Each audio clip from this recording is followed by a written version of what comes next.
नमस्कार दोस्तों, Agri with Anil online classes में आपका हार्दिक स्वागत है। मैं अनिल कुमार विभिन्न प्रकार के कॉम्पिटिटिव एग्जाम्स के लिए जनरल साइंस से रिलेटेड महत्वपूर्ण प्रश्नों का संकलन किया हुआ है, जो कि आगामी कॉम्पिटिटिव एग्जाम्स के लिए अति महत्वपूर्ण है।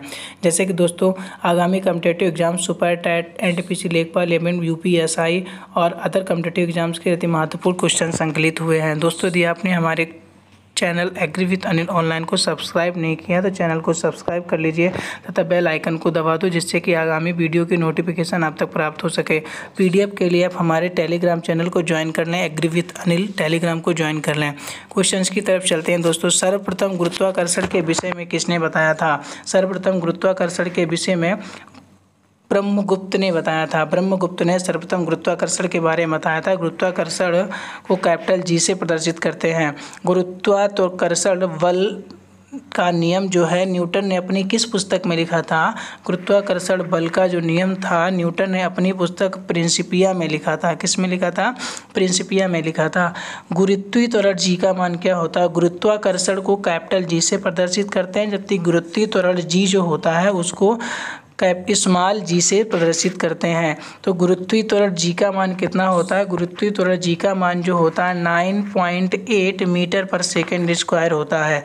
गुरुत्वीय त्वरण जी का मान ध्रुवों पर क्या होता है? सर्वाधिक पाया जाता है, जबकि गुरुत्वीय त्वरण जी का मान विषुवत रेखा पर न्यूनतम होता है। गुरुत्वीय त्वरण जी का मान शून्य कहाँ पर होता है? तो केंद्र पर गुरुत्वीय त्वरण जी का मान सदैव शून्य होता है। पृथ्वी की सतह से ऊपर या नीचे जाने पर गुरुत्वीय त्वरण जी का मान सदैव घटता है। पृथ्वी सतह से या फिर हम ऊपर जाएं या नीचे जाएं, दोनों स्थिति में गुरुत्वीय त्वरण जी का मान घटता है। पृथ्वी की घूर्णन गति बढ़ने पर गुरुत्वीय त्वरण जी का मान भी घट जाता है। पृथ्वी की घूर्णन गति घटने पर जी का मान बढ़ जाता है। मीन्स पृथ्वी की घूर्णन गति में जब वृद्धि होती है, बढ़ता है, तो गुरुत्वीय त्वरण का मान घट जाता है, और जब पृथ्वी की घूर्णन गति घटने लगती है तो उसमें गुरुत्वीय त्वरण जी का मान बढ़ जाता है। यदि पृथ्वी अपने अक्ष पर घूमना बंद कर दे तो जी का मान पर क्या प्रभाव पड़ेगा? यदि पृथ्वी अपने अक्ष पर घूमना बंद कर दे तो जी का मान बदल जाता है। गुरुत्वीय त्वरण जी का मान बदल जाता है। यदि पृथ्वी अपने वर्तमान कोणीय चाल से 17 गुनी अधिक चाल से घूमने लगे तो भूमध्य रेखा पर रखी वस्तु का भार शून्य हो जाएगा। यदि पृथ्वी कितने गुना गति से घूमने लगे जो भूमध्य रेखा पर रखी वस्तु शून्य हो जाएगी? तो 17 गुनी। अपनी स्थिर चाल से, वर्तमान चाल से 17 गुनी तेज घूमने लगेगी तो भूमध्य रेखा पर रखी वस्तु शून्य हो जाएगी, उसका मान शून्य हो जाएगा। पलायन वेग क्या होता है? पलायन वेग होता है, पलायन वेग का मान जो होता है 11.2 किलोमीटर प्रति सेकेंड। किसी वस्तु को 11.2 किलोमीटर पर सेकेंड की रफ्तार से फेंका जाएगा, जो कि गुरुत्वाकर्षण को पार करके ऊपर चली जाती है, फिर वो वापस नहीं आती है, उसको पलायन वेग कहते हैं। तो पलायन वेग का मान कितना होता है? 11.2 किलोमीटर पर सेकेंड होता है। पलायन वेग कक्षीय वेग से √2 गुना मीन्स 41% अधिक होता है। पलायन वेग जो होता है वो कक्षीय वेग से 41% अधिक होता है। भू स्थित उपग्रह का परिक्रमण काल कितना होता है? भू स्थित उपग्रह का परिक्रमण काल 24 घंटे का होता है। भू स्थित उपग्रह की ऊंचाई पृथ्वी तल से कितनी है? तो ये 36,000 किलोमीटर है। भू स्थित उपग्रह की पृथ्वी से ऊंचाई यदि देखते हैं, ऊंचाई पृथ्वी तल से 36,000 किलोमीटर है।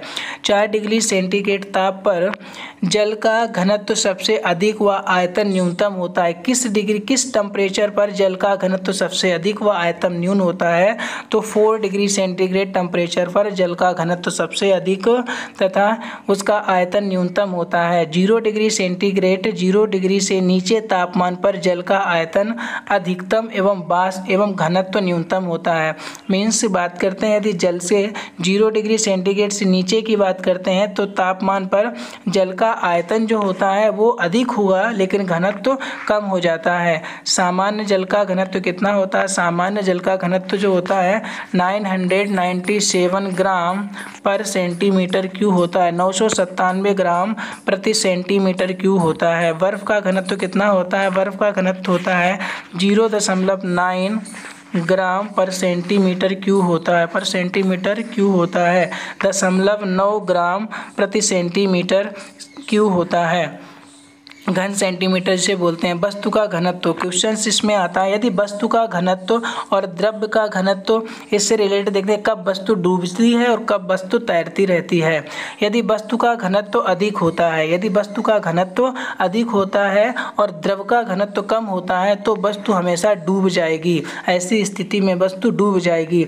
यदि वस्तु का घनत्व कम है और वस्तु का द्रव का घनत्व ज़्यादा है, यदि किसी वस्तु का घनत्व कम है और द्रव का घनत्व ज़्यादा है तो वस्तु सदैव तैरती रहेगी। यदि वस्तु का घनत्व और द्रव का घनत्व दोनों बराबर होते हैं तो ऐसी स्थिति में वस्तु डूबेगी और तैरेगी, डूबेगी और तैर मीन्स डूबती हुई तैरती है। इसी प्रकार भार की बात करते हैं, यदि किसी वस्तु का भार अधिक है और द्रव का भार कम है तो वस्तु क्या होगी, वो जल में डूब जाएगी, द्रव में डूब जाएगी। यदि उसी स्थान पर यदि वस्तु का भार अधिक हो जाए, कम हो जाए और द्रव का भार ज़्यादा हो जाए, मीन्स वस्तु का भार कम हो जाए और द्रव का भार ज़्यादा हो जाए तो क्या होगा, वस्तु तैरती रहेगी। यदि वस्तु का भार और द्रव का भार बराबर हो जाता है तो ऐसी स्थिति में वस्तु डूबती हुई तैरती है। बात करते हैं ससंजन बल की। ससंजन बल क्या होता है, दो समान पदार्थों के अणुओं के बीच कार्य करने वाला बल ससंजन बल कहलाता है। जैसे जल के अणुओं के मध्य कौन सा बल पाया जाता है, ससंजन बल पाया जाता है। अल्कोहल के अणुओं के मध्य कौन सा बल पाया जाता है, तो ससंजन बल पाया जाता है। कई बार पूछा जाता है कि जल के अणुओं के मध्य कौन सा बल पाया जाता है, तो ससंजन बल पाया जाता है। जबकि असंजन बल की बात करते हैं, असंजन बल दो भिन्न भिन्न पदार्थों के अणुओं के बीच लगने वाला बल असंजन बल कहलाता है। मीन्स जो दो भिन्न भिन्न पदार्थों के बीच के अणुओं को जो बल लगने वाला होगा असंजन, जबकि समान पदार्थों के बीच में लगने वाला बल ससंजन कहलाता है। जैसे सफ़ेद बोर्ड पर अक्षर उभर आना, जैसे सफ़ेद बोर्ड पर लिखने पर उसको मिटा देने पर क्या होता है, उसमें अक्षर उभर आते हैं, लिख देते हैं, अक्षर उभरा हुआ सा दिखाई देता है।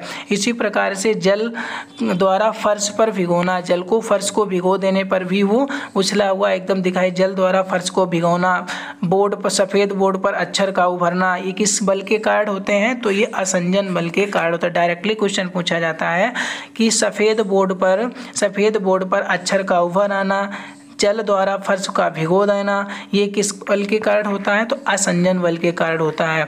वर्षा की बूंदों का गोल होना किसके कारण होता है, पृष्ठ तनाव के कारण होता है। वर्षा की बूंदों का गोल होना किसके कारण होता है, पृष्ठ तनाव के कारण होता है। जबकि पेड़ पौधे में द्रव का ऊपर चढ़ना, तौलिया से शरीर को सुखाना, लैंप की बत्ती में तेल का ऊपर चढ़ना, ये केशिकात्व के कारण होता है। केश नली या केशिकात्व के कारण होता है। दोस्तों यदि वीडियो पसंद आए तो वीडियो को लाइक करें और चैनल को यदि आपने सब्सक्राइब नहीं किया तो सब्सक्राइब कर लें, अपने इष्ट मित्रों को शेयर करें।